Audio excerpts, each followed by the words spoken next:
Alright, part 2 of my Artist Alley tutorial series. Welcome guys, there's a lot to cover, but don't freak out, we'll do this together. That rhymed. For more information about being a full-time artist, make sure you subscribe and hit that bell notification so you know when I post a new video. So I've been selling at conventions since 2016 and I went full-time in just 3 years.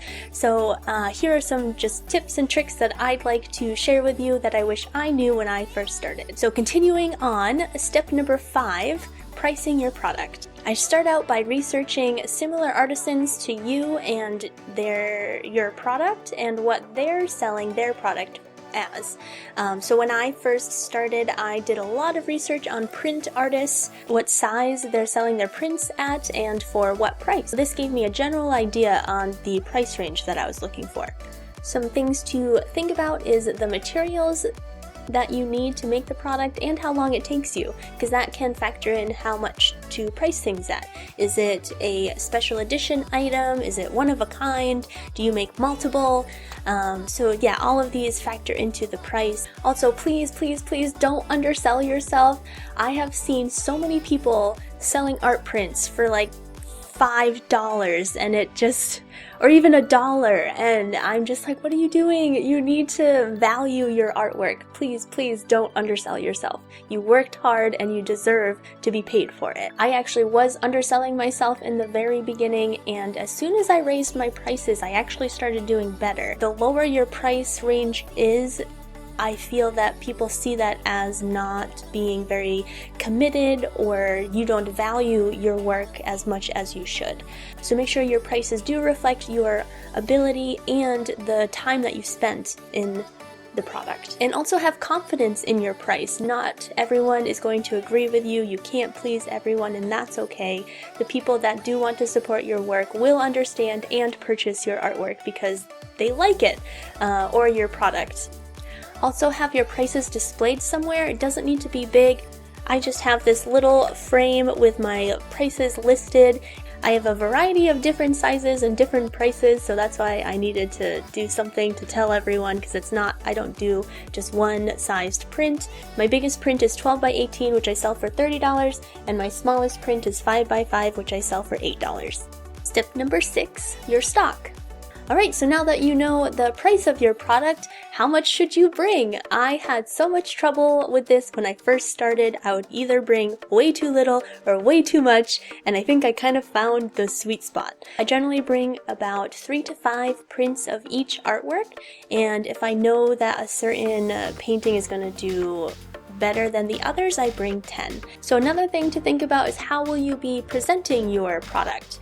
We'll get into displays in the next video, but how will you be giving your product out when someone buys it? The popular choice for art prints is plastic sleeves. I started out doing just plastic sleeves, but then I also discovered cardboard backing, which I love. It protects the print more than just the plastic sleeve, so it doesn't get bent or wrinkled when people are carrying the artwork around the convention. I use a plastic sleeve, cardboard backing, and I also attach a sticker or business card so people know where the artwork came from when they go home later.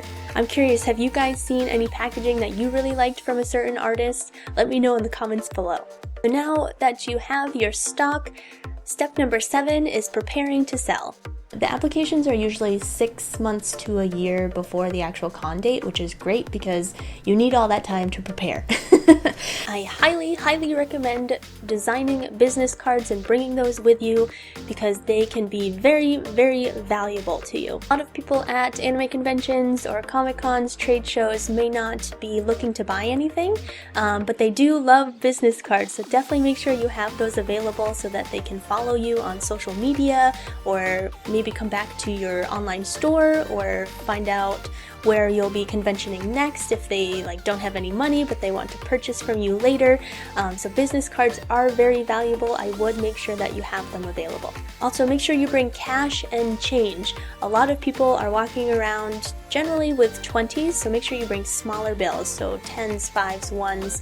It also depends on your print prices as well. I sell buttons for $1, so I need to make sure I have lots of 1s available if somebody hands me a 20 or a 10 and I need to give back change. Also, a fanny pack to put the cash in. I started out with a cash box, which works just as well, but I found it a little cumbersome and hard to keep track of if I needed to like go to the bathroom or something. I didn't feel comfortable leaving it there, so I would definitely recommend getting a fanny pack or something that is attached to you to put your change in. I also would highly recommend getting a card reader.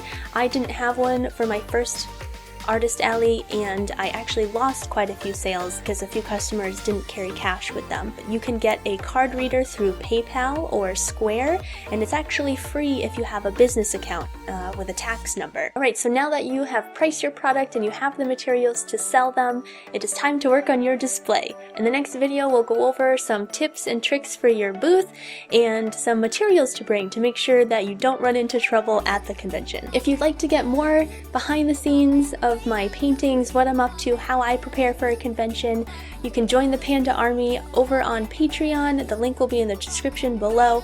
Thank you so much to my current Patreons. You guys are amazing. I love you so much. Thanks for sticking around. Check out part 3 of this video series, which talks about displays, and this video YouTube thinks that you'll like.